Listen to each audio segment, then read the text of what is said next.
Well, welcome everyone to the critical updates for general practice webinar with the Avant Practice Solutions and Avant Law team today. It's great to have you with us, and congratulations on putting aside the time to work on your practice and get some updates at a sort of one of those times of the year when there's a bit of change going on.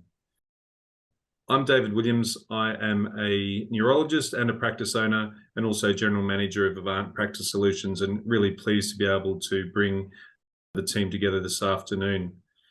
I'd like to start by acknowledging the country from which I'm bringing this webinar to you from. It's the Boonwurrung country, which is part of the Kulin Nation, and I pay my respect to the elders past, present and emerging, and welcome you all from other parts of this great land. So now's the time to really get started. I'd like to introduce our panel who are going to be bringing their perspectives.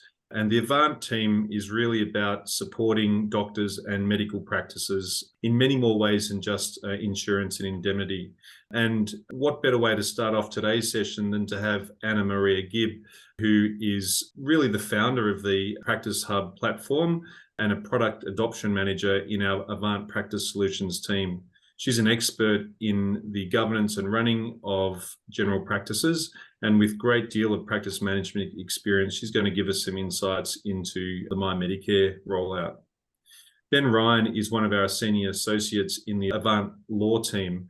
Avant Law provides legal services for commercial enterprises in the sense of supporting general practices, and he's going to give us some insights into the payroll tax issues, shall we say, that have come up over the last couple of years. And Sav Russo is an associate at Avant Law with a great deal of experience around the HR requirements. And we're going to touch on a few pertinent matters for this time of the year. So I hope that you enjoy the presentation and feel free to ask questions. Anna-Maria, it'd be great to have you tell us a little bit about MyMedicare. Over to you. Fantastic. Thanks, David, and welcome everyone. Thank you, as David said, for making the time to join us. So I'm going to spend a few minutes talking about the MyMedicare rollout, and really what we're going to focus on is how to operationalize that in your practice. So what we're not going to cover is things like how to register your organisation. That's something that most of you have had a few months to work through or have been able to do for some time. So we're not going to cover that. We're not going to talk either about some of the items that have not yet been released. So one thing that is really apparent with MyMedicare is that this is a program that is starting with several items and is going to be built on over time. So we'll focus on what we know now, but also really, as I said, it's more about how you're going to operationalize this process or this program now and into the future so that you can effectively run it in your organization. All right, so a quick reminder of what is MyMedicare. It's a voluntary patient registration system. It's about formalising the relationship between the patients, the practice and their practitioner and other primary care teams as well. And it also comes with new funding packages. The benefits to your practice, I guess when I thought about this, I thought they're also the benefits to the patients as well. So it's important to sort of think about the patient-centered care, they're getting consistent care, the practitioner, the patients are linked to your practice. And there's also those benefits with those increased incentives and the longer Medicare item numbers for telehealth as well. Just having a look at the Know Your Cohort is probably the first thing that I would really suggest that you focus on. Who's eligible and who is actually going to benefit from being part of this program in your practice or registering with your practice, not just now, but also into the future. Now, there's some pretty basic eligibility criteria, things like the 2 face-to-face visits in the past 2 years. Beyond that, though, I think it's not just about the eligibility. I think it's also worth thinking about what works for your practice, both financially and practically as well. And, you know, you've got a finite capacity to sort of see patients, and it's important to sort of think about if there's increased demand, how will you manage that? And you need to plan how to successfully integrate and resource these new processes into your systems. So things like appointment management, staffing levels for both the admin team and the practitioners and the rest of the clinical team as well. Now, part of this process, I think it's really important to work out the easiest and most effective way to extract information about those patients that are eligible. So products such as Cubico and some other ones as well, your practice management software will allow you to do that. And I think, you know, the more you can kind of think through who do you want to target and how can you extract that information and then integrate the processes, the easier it will be for you to integrate this into your practice. One of the things I suspect is happening or will happen is that your patients are going to come to you. There'll be a lot of media. There's been a lot of discussion around what is MyMedicare. I think you're going to find a lot of the patients are going to come to you for information. You're their healthcare provider. They trust you and they value your opinion. So you'll need to ensure that you can explain the benefits to them and that everyone in the team is explaining this consistently and clearly to them. So knowing what those benefits are and then targeting the patients, explaining to them how what's the benefit and why they should register, I think is going to be really important. When it comes to operationalizing, a few tips here. First of all, I strongly recommend, well, as David in particular mentioned, you know, being sort of a founder of Practice Hub, document is probably my catch cry here, is if you document these processes, there's a better chance that they will be followed consistently. Use consistent language. Don't reinvent the wheel. I recently saw on LinkedIn, I saw a post from a practice basically saying, hey, you can register with us. We're enrolled or registered for MyMedicare. And the language they used was essentially all the language that is in the Department of Health information, all of the resources that are out there. They've simply used that same language and used it as what are the benefits to the patients for their patients registering with their practice. So I think, you know, that's something to think about. Again, making sure the whole team is using consistent language. So maybe a bit of role playing during a practice meeting. You know, we've got a 65-year-old patient from a non-English speaking background who has diabetes. How would we explain the value of MyMedicare to that patient? Why would they want to register? So having some scenarios around how do you position this for different types of patients, particularly based on your demographics, I think is really valuable. I'll just jump in there because I think it's what you've taken us through is a description of how MyMedicare works and the consistency and importance of being planning for this. In a brief sentence or two, give us an idea about what the minimum planning a practice manager or practice owner should do for this, because it sounds like there's a bit of project work. So time has to be set aside for this. There's financial benefits from it. There's systemic benefits. How much time do you reckon it takes to be able to develop a plan, get the team going and document it so you can make the benefits from it? Yeah, David, I think, like you say, there's different components. I think if you're looking at the financial aspect, you'd probably need to do look at your current billings around how much telehealth are you doing, how often would you know, how many longer telehealth appointments. So doing some sort of cost benefit analysis for that, I think that's probably, and again, with some of the software that's out there, it's actually not that difficult and not terribly manual anymore. So it could be a reasonably quick process. But I think the aspect around documenting and training your team, those are the parts will probably take a little bit longer because you need to be clear about how are we going to do this, what is the role of the various people in the team, and making sure everyone is trained. So I don't know, I can't give you a clear answer, but I suspect, you know, a good few hours would be you know, for the practice manager in particular to feel really comfortable that they understand what is involved and how to maximize the benefits for both the practice and the patient. That is really the goal of this. This is a talk that's supported by Avant Practice Solutions. And in terms of supporting the practices in our ecosystems, what are the tools that make it easier to roll out this sort of change management that Avant Practice Solutions have? So I think probably obviously a platform like Practice Hub, which allows you to document processes, quickly update them, communicate and share them to your team is a really good way of doing that. And that's the same for any kind of documented policies and procedures. But I also think, you know, the knowledge of the practice management consulting team to tap into that and to really sort of get some support with that, it certainly will make that whole setting up this integration and these processes in your organisation a whole lot more more, probably quicker and more effective as well, more comprehensive. So as you can see, as I was saying, things like planning and documenting and training will actually reduce the stress. I feel like I've seen a lot of commentary in social media, and I feel like there's a lot of stress being created in practices with change and this change and what does it mean and how do we implement it. The more you can kind of think through the process, document it, make sure everyone's trained appropriately, will certainly reduce the stress, both initially and going into the future. Because as this program changes, which we know it is, they've already flagged that, it's easier to adjust existing processes to meet new changes than it is to start from scratch or to have nothing in place and to keep starting over and over every time. Probably a couple of other little things I would mention is again, if you've got agendas, if you've got agenda items, make this a standing item on your meeting agendas so that every month or quarter, however often you meet, start thinking about, let's discuss what's working, what could work better, so that everyone is constantly thinking, this is a process we need to successfully embed. How can we make sure that we're doing that effectively as well? Of course, the other aspect of this is helping your patients to register, and depending on your demographics of your practice, it will depend how much sort of assistance patients might require.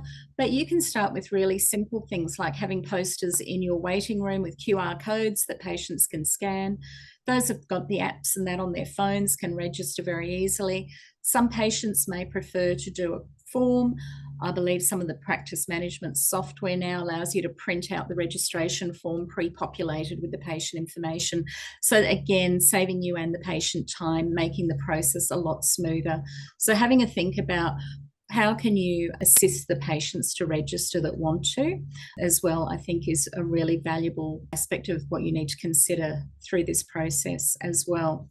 So lastly, there is no end of resources, and I'm a little bit torn between, are there too many resources, to be honest, because when you start looking, there's an awful lot of stuff out there. But I think probably the key thing is go to trusted sources. So the Department of Health and Aged Care has got some really good resources, toolkits, brochures, posters. Again, as I said, putting posters up in the practice, FAQs, fact sheets, the registration forms. And again, if you were using a product like Practice Hub, you would be able to put links to all these resources in your documentation, and those links would automatically update and keep going. So as the department updates those resources, you'd be always accessing the most current version. Again, things like that, where you can use automation, it will really save you time and ensure you're accessing the most current information. Other good sources of information, the RECGP has got some webinar recordings that they have available. Your PHNs, I think, are really good because they're focused on locally based support. So what they're doing for your organisations, your practices in your particular area. And I mentioned Cubico, and there's other data extraction tools, making good use of those in terms of being able to target the patients that you want to target for this process is very important. So, David, that's probably the main sort of highlights for MyMedicare at this stage. And really, I think everyone was a bit initially overwhelmed with the whole registration process. And now the ball's kind of on the side of the patient's side of the fence. And it really is about how do we bring this all together. Yeah, and there's perhaps not the level of incentives that we'd like to see for a program like this, but we are told that it's foundational to some of the longer term changes around Medicare and setting up general practice. So the modern practice should be able to cope with this change in anticipation of further changes down the track.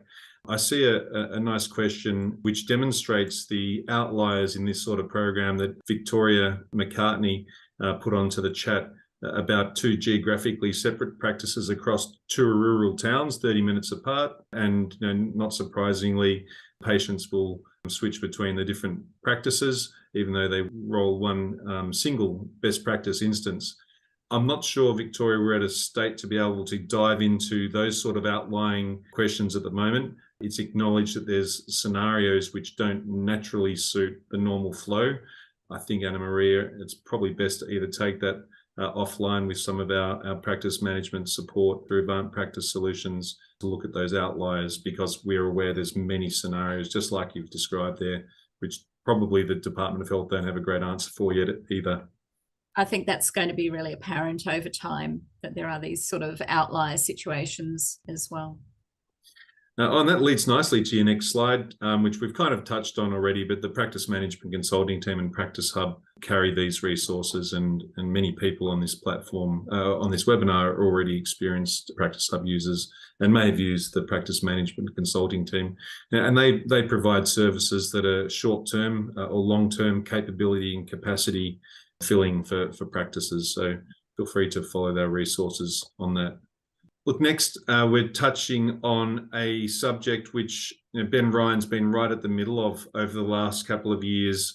It's a space that is really interesting because there's lots of different commentary, and the wheels of change are certainly in motion here.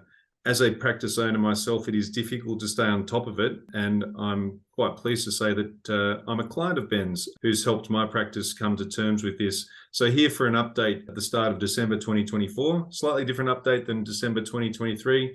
Sorry, 2020, last year anyway. Ben, over to you. I'm sure you get the stats better than me. Take us through it. No, hopefully it's going to be a much better year than it was last year for everyone, as I think all of the Christmas presents from the relevant state revenue officers have hopefully been dropped for the year, and we can just actually have a bit of consistency now moving forward. That would be very nice, certainly, and I think everyone would be very happy if that was the case. So really what we're looking at today is, there hasn't been too much shift in the last couple of weeks from a payroll tax perspective around Australia. Fortunately, and touch wood, most of the uncertainty has now been clarified by the various revenue officers. I know that AGPA and the RACGP and a few of the other bodies are still meeting with relevant state revenue officers to try and get some more certainty and some more clarity for everyone. And that's very much happening in the background for almost every state, I believe. So it's still very much a work in progress, but hopefully more so a work in progress of let's get some more clarity around exactly what we should be doing rather than what we shouldn't be doing. A lot of the misconceptions that we've heard over the last few months in particular are up on the screen. The one probably that we're getting the most concern from people is that it's just going to be too hard to have the doctors being paid directly, and that's going to just result in you rocking catatonically in the corner. And as David said, he doesn't look as though he's rocking catatonically in the corner. He's still got all his hair. He hasn't pulled it out from the shock and the pain of making sure that the doctors are still being paid directly by their patients. So it can be done. And the honest feedback that we've had from almost every client that does have a system where the patients are paying the doctors directly is that it actually is an easier process to administer on a day-to-day basis once you actually do get through that rigmarole of making the shift across and straightening things out. So I'm not going to say it's not a bit of a challenge to get it over the line at the initial point, but certainly it's a much better way to be operating, and it will reduce your risk significantly. So payroll tax around Australia is a bit of a brief snapshot of what every state and territory has. Really what we're looking at is relative consistency. Most of the amnesty or the relief around Australia has been announced, and I suspect won't be changing anytime soon. Hopefully Victoria comes to the party at least a little bit, but very much a wait and see. Certainly, when we're looking at what a services and facilities agreement should look like, really the fundamentals are up on that screen. And the main aspect really is a case of we want to make sure that your agreement is as clear as humanly possible, that the doctors are engaging your practice to provide you, or to provide them, I should say, with services and facilities that effectively they can get the economy of scale from you. So when you take back a facilities and services agreement and a practice to what it should have been and what most people always say it has been, it's a case of a group of doctors getting together saying, well, I can get my own space, I can hire my own staff, I can get my own practice management system and everything else, but that's going to cost me significantly. If we all pull together, we can pay a percentage of our billings to cover these costs and no one has to worry about it too much. That's really what a service and facility agreement is at its core. And so that's what we're trying to make sure is very clear of. The doctors are paying that percentage or that amount to your practice so that they don't have to go off and get their own staff and space and consumables and so on and so forth. So if you have certain things in your service agreement that deviate from the status quo, understandably, this is then a risk to your practice. Hopefully, everyone over the course of the last year or so has had a chance to sit down with their accountants and their lawyers. I would say and emphasize that there is a significant difference between accountants and lawyers that deal exclusively with medical practitioners and those that dabble in it. This is a really technical space, and certainly there's only a handful of decent law firms and accounting firms around Australia that do actually understand the space.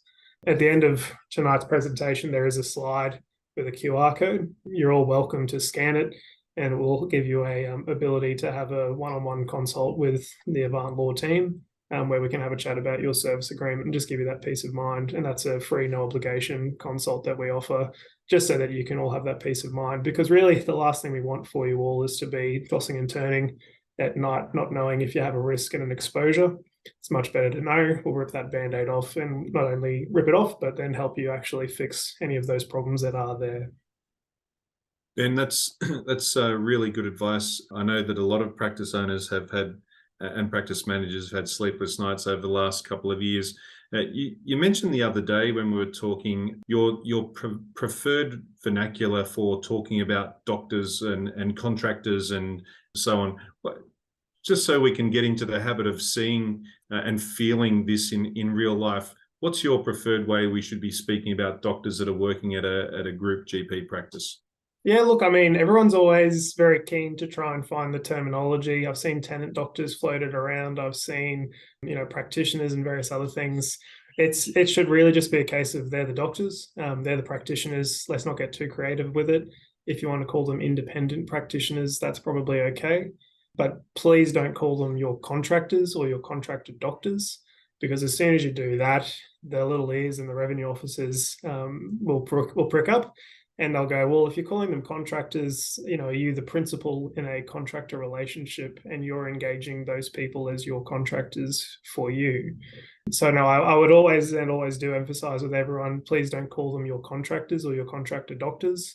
Keep it simple. They're your doctors. Well, they're not your doctors. Gosh, don't say that. They're the doctors or the practitioners, and you're the services provider. And I think another way to emphasize that and bring it into real life as a team leader, if you're the practice manager or practice owner, to work with the administration staff and remind them who the clients are. So the clients really are the doctors. So as an admin team, we're servicing the doctors because they're buying services from us. That does help some organizational parts of administration as well to carry that thought. But also it emphasises the need to work with the doctors for healthcare delivery and therefore, servicing the patients with the love and care that we'd expect from our best admin teams. So I find that helpful as well. Yeah, and I think even on the basis of, that's perfect segue to websites even that people need to be reviewing as part of this process. Making it clear that it's not the doctors that form part of your team. A lot of the time, everyone has their websites that have our team and the doctors are on there. I'm not saying get rid of our team and emphasizing the point that your admin and your support team are fantastic at what they do, but you really need to be emphasizing that your team is in the business of supporting the doctors so that they can provide the exceptional care that they provide to their patients. And it's not a matter of the lawyers getting involved and ending up with these big waffly explanations of independent doctors who engage the practice to provide services and so on and so forth. If we're doing that, the lawyers have won and there's no semblance of marketing or anything else like that. So we want to avoid that if we can. But yeah, really making sure that it's, an emphasis on the practices supporting the doctors so that they can provide the care to their patients. And if you're doing that, then you're hopefully ticking all the right boxes.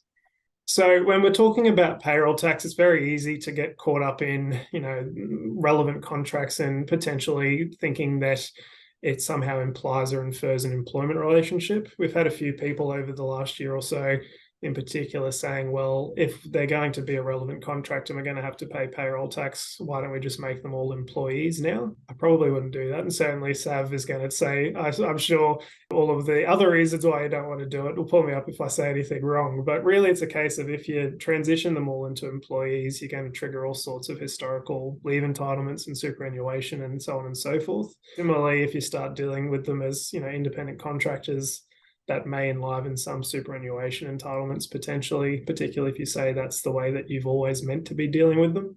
So do keep in perspective of if you come to us and say, well, we provide the service to the doctors, we bend over backward to accommodate their needs, we don't roster them on, they tell us when they want to work and how they work, and we just have to make the facility and the service available to them, then that's, Facilities and Services Agreement 101. So let's make sure that that's what your agreements actually say.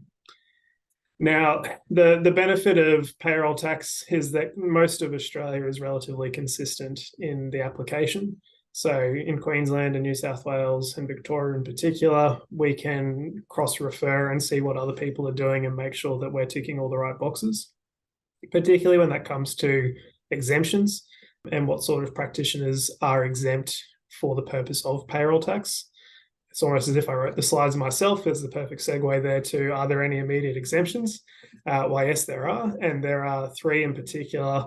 The one that we see most commonly for specialists and some general practitioners is the 90-day rule, which is effectively if you have a practitioner that's engaging your services for less than 90 days each financial year.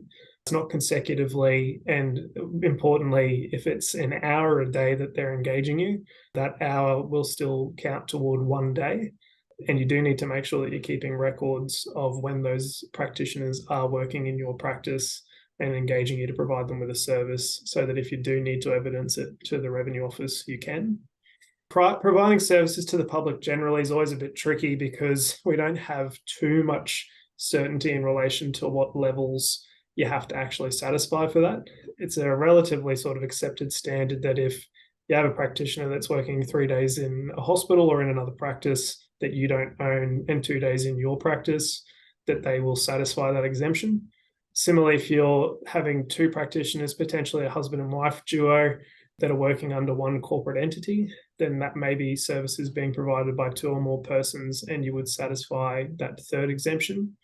Relatively long way of saying that not necessarily every single doctor that engages your service is going to be subject to payroll tax. There can be exemptions which you should work through with your accountants and your lawyers.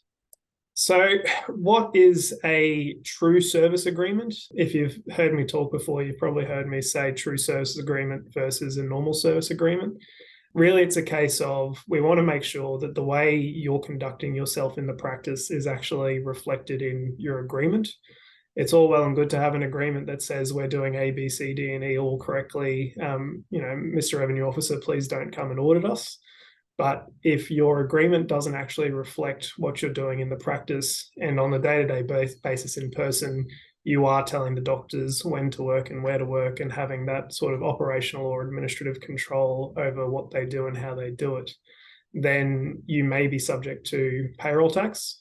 And if that's not reflective in your service agreement, then it gives the Revenue Office the ability to potentially say that your contract isn't reflective of what you're doing, and they'll seek to effectively strike it out. And so what you'll be left with is just the conduct of the parties. And as I say, if your day-to-day basis is not reflected in that service agreement, then you're potentially creating a significant exposure for yourself. So please do make sure that your agreements are up to date and that you've actually read through them. I know a lot of people that don't necessarily talk the agreement through with their lawyers and they just go, oh, well, it'll all be fine. I know that the person's drafted it properly. If you don't actually sit down and work through the agreement with your lawyer after it's been drafted and say, this is exactly what we want to be doing, is this what it says in the document, then you're potentially wasting that time and that money because you really need to make sure it is refined and tailored to your exact needs. So what are the key takeaways for the joys of payroll tax? I think the most important one, as I say, is make sure that it's actually in writing, but more so make sure it's signed. I can't tell you the number of times we've had investigations and audits over the last couple of years where we ask practices, can you send us your engagements and your signed agreements? and they just don't have either any signed agreements or only some documents that have been signed.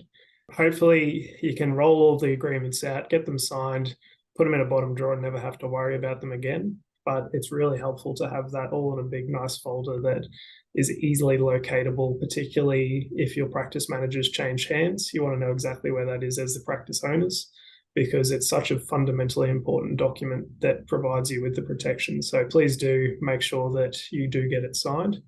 And as I say, it is one of those instances where you want to make sure that if it's not signed, you're getting it signed and you're sitting down with your lawyers and your accountants to make sure that it reflects exactly what you're doing on a day-to-day basis. If you're not too confident in what your agreement is, or if you just want a second opinion, as I say, please do scan that QR code at the end. Always happy to talk about payroll tax. I've been doing it for the last couple of years pretty consistently. So what's another couple more weeks of payroll tax before Christmas? Thanks so much, Ben. You've been absolutely crystal clear, and the takeaways are really pertinent. And it's really obvious about the investment in getting the right quality information here and advice to progress clearly. Thanks for that update, Ben. We can't honestly get into December without everyone thinking about the summer coming up. For many of us, that's going to be time to take leave. For other people, it's going to be time to cover people on leave. And for probably a number of practice managers and practice owners around the country, it comes with a little bit of a fear of how we're going to keep afloat when people are away, and what if people don't come back into the new year, and how we're going to deal with the holiday rush and so on. So we're going to give you our perspective from Avant Practice Solutions and Avant Law about the critical updates that are relevant at this time of year. When I think about practices operating around Christmas time, I think it's a good time to do a sense check about how resilient the practice is and what actually does it take to keep the management and the business afloat. And this sort of time of year to check over that applies equally during Easter time or during winter when people are going down with colds or flus, or, you know, hopefully not again viral outbreaks from contagions spreading around the world. But basically the test now is to think, what do I need to do to keep my business running, and what is reliant to make sure that it operates properly. And right on top of the list is payroll. There's so many medium and small general practices that rely entirely on one person to run their payroll. And unfortunately, way too many practice managers will take the morning off from their holiday leave to be able to run payroll. And this is it's a worry, because as a practice manager or an administrator, you definitely deserve your holidays. It's something that should come as part of your employment contract. But also, if you're thinking about payroll, then you're not really on leave, and it does leave you in the best position. So one of the weak points in business resilience for a lot of general practice is operationalizing payroll when the practice manager isn't there. Same thing goes for bookkeeping, and perhaps even more so with the changes that have come with the payroll tax requirements. If we're not moving money from the patient to the doctors and moving money around the practice, then it's really easy to get behind on invoicing. It's really disruptive for the doctors that are working around the practice when they're relying on regular updates for their money and reconciliation from the FPOS machines, for example. So bookkeeping often falls to one person inside the practice, and that can be really tested around holiday time. So that's something to sense check again. What's the backup plan for bookkeeping inside the practice? Is it being done at the right standard, or are we causing problems by going on holidays and therefore people are scared to go on holidays? Another part of running a successful business is the financial reporting. I would hope that all practice owners and practice managers are in the habit of reporting the financial situation of the business at least once a month, and bringing that together in a quarterly and annual way, so that actually there can be some sense around the business planning and the business performance from a financial perspective. Now, if someone is away and they're responsible for producing the reports, what's the backup plan for that? How do we get the insights about the performance of the business and making sure that the profit and loss statements and the balance sheets are up to date and accurate? Again, another test at what do you do over the holiday period. And then we also look at the business metrics. So who is making sure that we're actually got the right things set up at the right time? For practices that we help support, we'll often recommend using data analytic tools.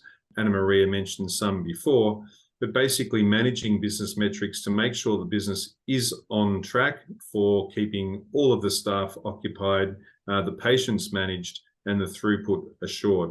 And particularly during holiday periods when we're either down on staff or bringing in staff, depending on where your practice is, you want to make sure that you're getting best value for money out of those changes in rosters. And that can only be done by surfacing the right business metrics, the sort of the number of patients that have been seen per hour, the room occupancy, the nurse utilization reports, let alone the different billing items that need to be done to optimize your revenue for the practice.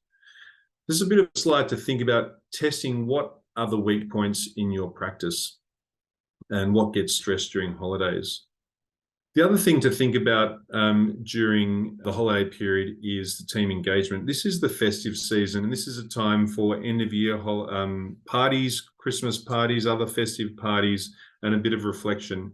Often it's a stressful time of year because there's so many things going on. But as practice managers and practice owners, it's really important to bring the team together to give a sense of community, to support the culture that you're trying to drive inside the practice, and also give a chance for the professionals that are providing the administration support inside your practice and the doctors who are using that administration support to come together and reflect on the year and the achievements of the team.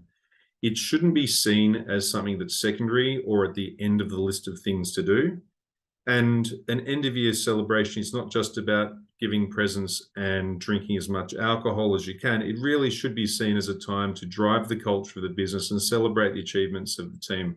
So I'd encourage anyone who's left that off their planning at the 5th of December to try and nail that on in the next couple of weeks. The fairness of rostering around Christmas time is also important. This does take a longer term view and sometimes does include or require some incitement or support for people to take on a roster that's perhaps not as favourable as someone else's. Really clear communication is important, and dare I say it, as Anna-Maria said a couple of times, documenting the expectations about what we do as a practice to make sure that rostering is fair and make sure that our employment contracts reflect the requirements that we're going to be asked in an operational sense. And of course, front of mind is optimizing the service delivery. So a patient that comes in on a holiday day, if the practice is open, is just as worthy as a patient on a normal day during the rest of the year. That should be part of the culture. And while there can be festive decorations around, obviously the medical needs don't change if someone's turning up to the practice. So focusing on that and the culture and bringing the whole episode of summer holidays and the festive season into also the culture of high quality service delivery. That usually requires some explicit instruction from practice managers and some effort from the practice owners. When many people think about those things, maybe we're going to run short on staff during Christmas time or holiday periods. We're going to actually think about sense checking the business resilience. We find that in fact, there aren't enough resources to be able to have our small admin team of 4 or 5 people do all these things when people are on leave. What we're here to talk about is some other ways to actually support a team that don't involve people taking time off their holidays and so on. And it's quite possible through the new services provided by Practice Solutions to back up your team by outsourcing.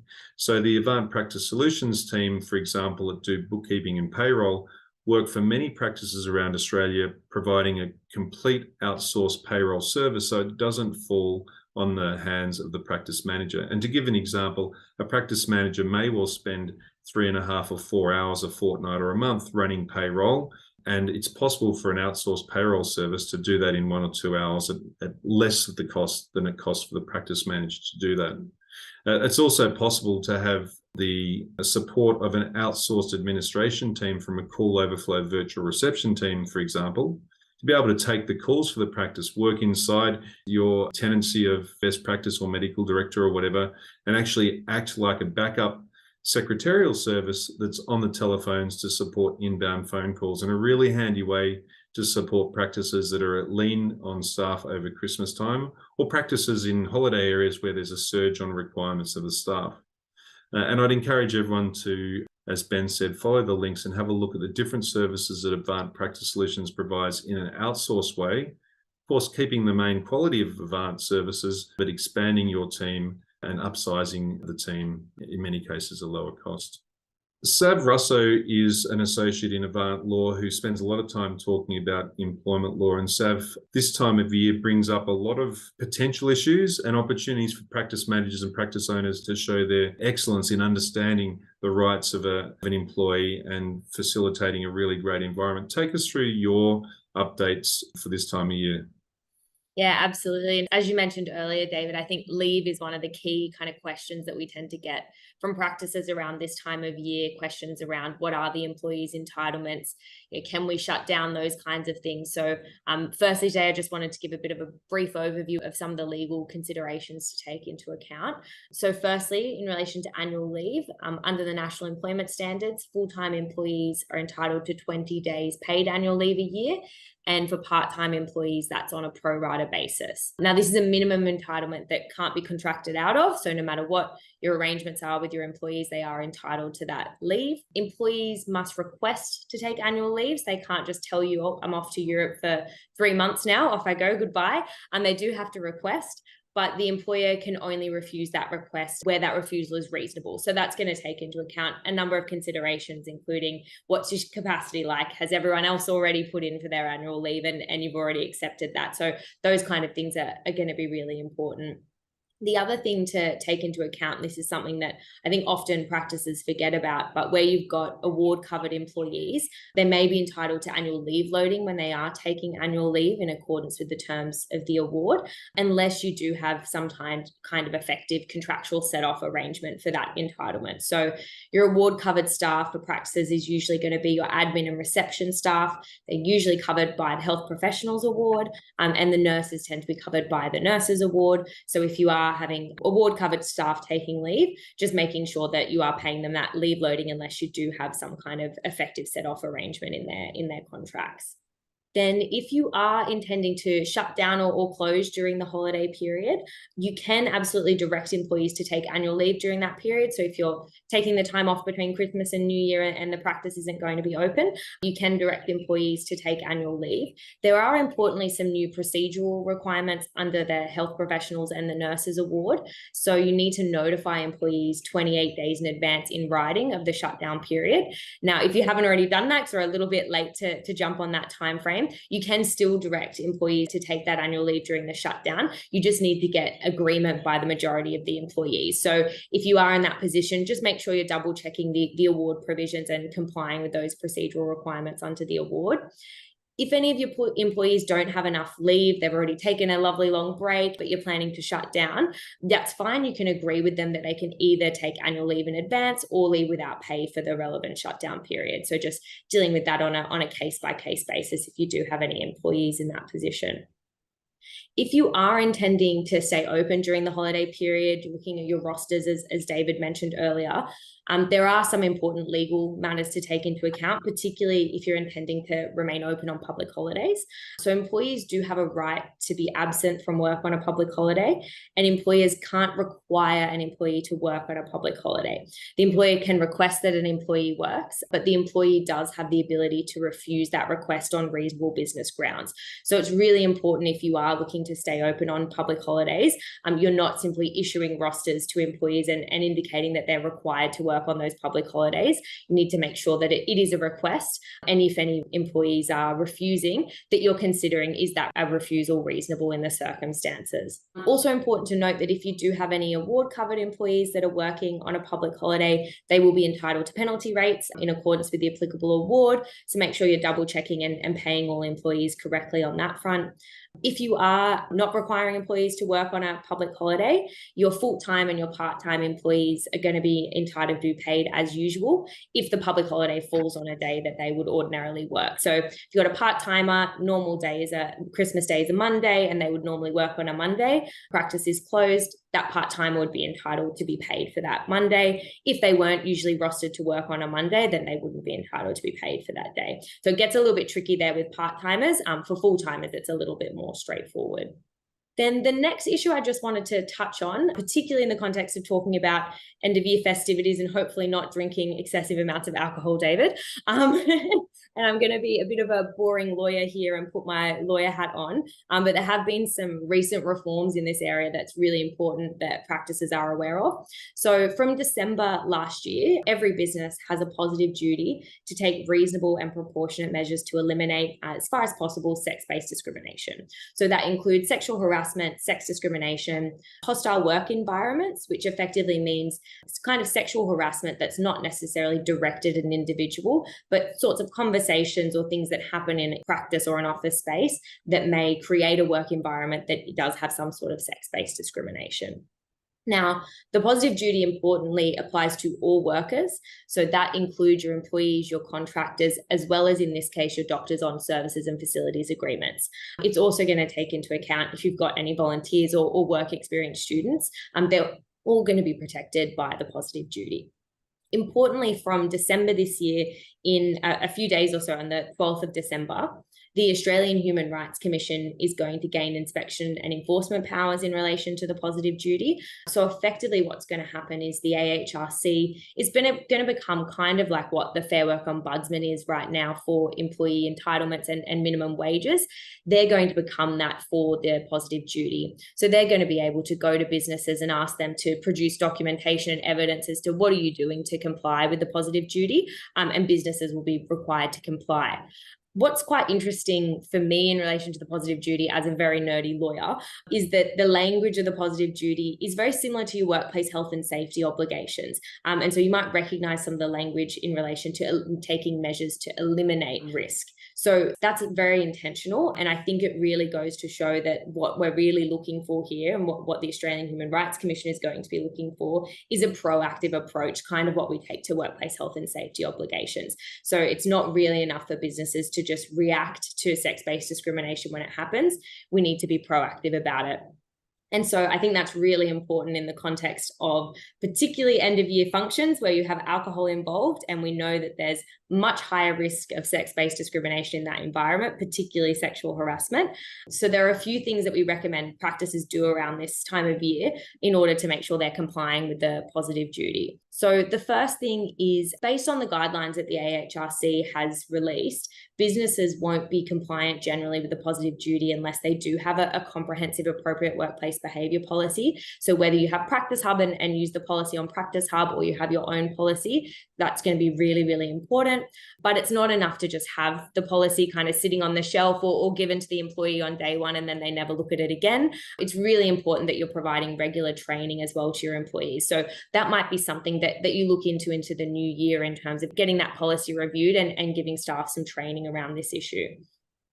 The next thing, particularly in the context of our end of year festivities, is ensuring that when you do your risk assessment of the end of year function, make sure it includes a consideration of the positive duty and the risk of any sex-based discrimination that might happen, particularly sexual harassment. Another one is the very classic practice manager or HR manager email to everyone before the end of year festivities that kind of gets laughed about at everyone. Everyone kind of chuckles when they send it around, but reminding people of the expected conduct of behavior at these events is actually really important, as well as ensuring responsible service of alcohol at these kind of functions. Again, sorry to be the boring lawyer, putting a dampener on everyone's fun.